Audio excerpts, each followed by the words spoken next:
Molt bona tarda, soc Laura Borràs i en aquesta tarda plujosa de dimarts a Barcelona no podré estar amb vosaltres a Andorra tal com m'havien encarregat, però no pateixin que els deixo en molt bones mans, amb Sandra Hurtado, que és una estudiant del màster en literatura en l'era digital,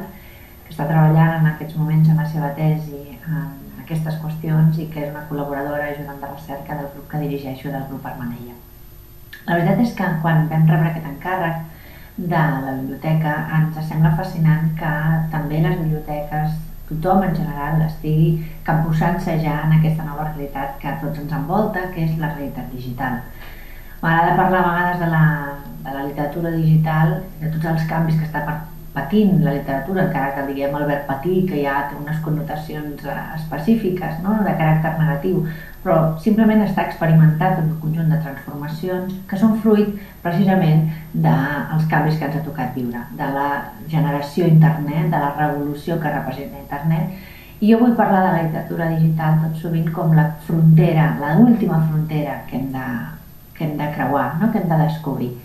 Estem en un moment de canvi, aquestes circumstàncies històriques que ens han tocat viure les hem de tenir presents, són rellevants. Qualsevol canvi exigeix una novetat per part nostra, un esforç, un obrir-se cap a allò que és desconegut i per tant fer un determinat esforç d'aprenentatge i de coneixement que no tothom està disposat a fer, diríem, perquè costa, evidentment cada canvi vol potencialment dir que hem de canviar les nostres perspectives i això sempre genera l'esforç d'aprendre, d'incorporar, de modificar.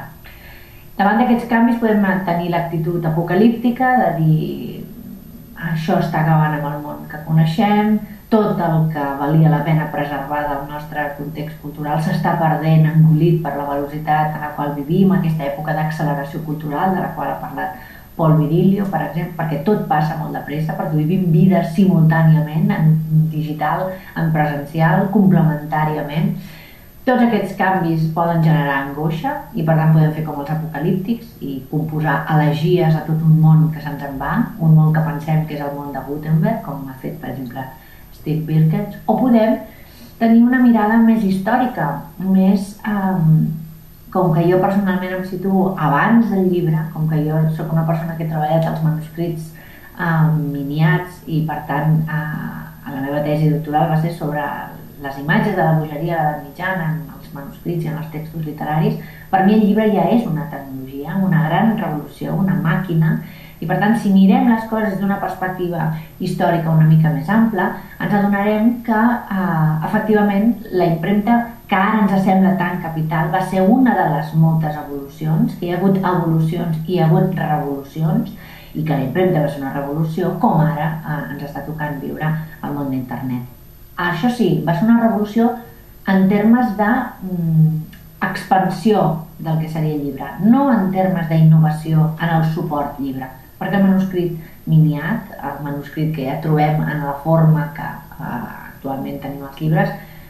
ja era un avenç molt anterior, no del segle XV, sinó ja del segle XII, i per tant ja podem dir que aquest va ser el primer gran canvi revolucionari quan es va passar dels rotlles, dels volums, a la forma del manuscrit. La impremta que va fer és estendre, fer que puguin viatjar els coneixements, els continguts, d'una manera molt més ràpida. Per tant, si mirem amb aquesta perspectiva històrica, ens adonem que hi ha hagut tot un conjunt de transformacions, que hem superat totes aquestes transformacions, que aquest és el missatge, que de vegades es mata el missatger i que hem de continuar reflexionant sobre què ens interessa, si el continent o el contingut. Internet i la revolució digital que comporta és una revolució de revolucions. No podem considerar que internet sigui un nou mitjà, perquè és un mitjà de mitjans que fagocita també altres mitjans i que per tant tot ho aglutina. En aquest sentit, també la literatura s'ha deixat fascinar per aquest espai d'internet i més enllà dels canvis en la maquinària, si parlem d'e-books o e-readers o tablets o iPads o iPods, tota aquesta terminologia que ha nascut al voltant de la tecnologia digital,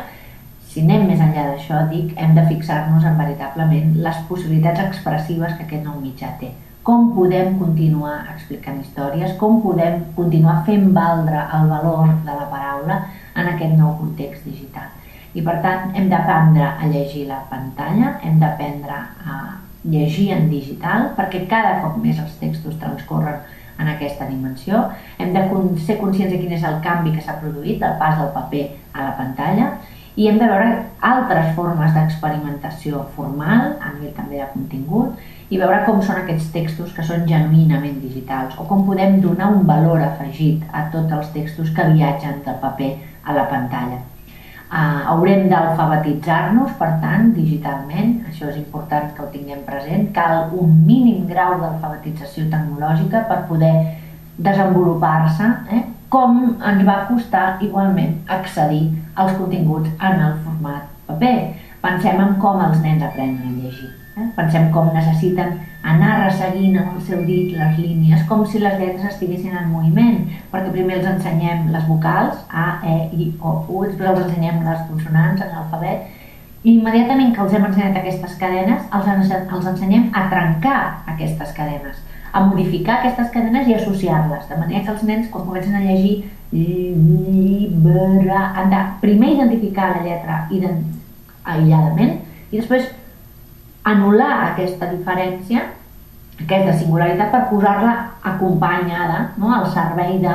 tota una altra cadena que serien les paraules, que serien les frases. Per tant, tots aquests aprenentatges, i el passar a la pàgina i el retenir la informació, és una activitat que nosaltres hem desenvolupat, perquè som una cultura del llibre, una religió del llibre, una societat llibrecèntrica. Però hem de pensar que és una tècnica que hem adquirit, que ens sembla ja natural, però que no ho és. I igual com vam aprendre a llegir les pantalles quan van començar a aparèixer en el cinema, per exemple, i vam fer el pas del cinema mut al cinema sonor, cosa que en aquests moments dificulta per nosaltres molt la comprensió d'aquesta narrativa que només transcorria en imatges, era una altra manera de llegir la pantalla, doncs les pantalles no han fet més que evolucionar i cal trobar les maneres d'acostar-se a aquests continguts, coneixen la lògica de lectura, adquirir aquesta lògica de lectura que a vegades és fragmentària, que se'ns bombardegen els continguts en moviment, amb so, amb àudio, amb vídeo, amb tot el conjunt de sinestèsies,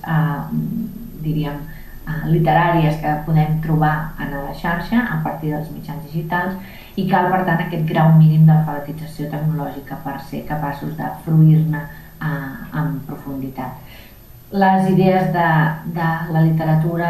pensem que en contingut són les mateixes, però les formes per expressar-les van evolucionant i són d'autores en cada moment del seu. Internet està modificant les maneres de llegir, d'escriure, els creadors estan trobant nous llenguatges expressius, igual com els lectors hem d'anar adquirint aquestes gramàtiques explicatives per poder acarar-nos amb la més contemporània de les formes de creació literària, com és la literatura digital. Ara els deixo en companyia de Sandra Hurtado, que farà un repàs que hem preparat conjuntament sobre aquests canvis, aquestes transformacions, aquests nous dispositius que permeten mantenir la vella activitat de la lectura, i alhora els farà una visita guiada a partir de l'element, un dels eixos, un dels elements de força, que és la complexitat en diversos nivells de la literatura digital, ens anirà fent un tast, d'alguna manera, d'algunes de les obres de la literatura electrònica. Espero que gaudeixin d'aquest petit viatge i espero en una altra ocasió poder acompanyar-los personalment i desplaçar-me a aquest país que tant ens estimem com és Andorra. Moltíssimes gràcies.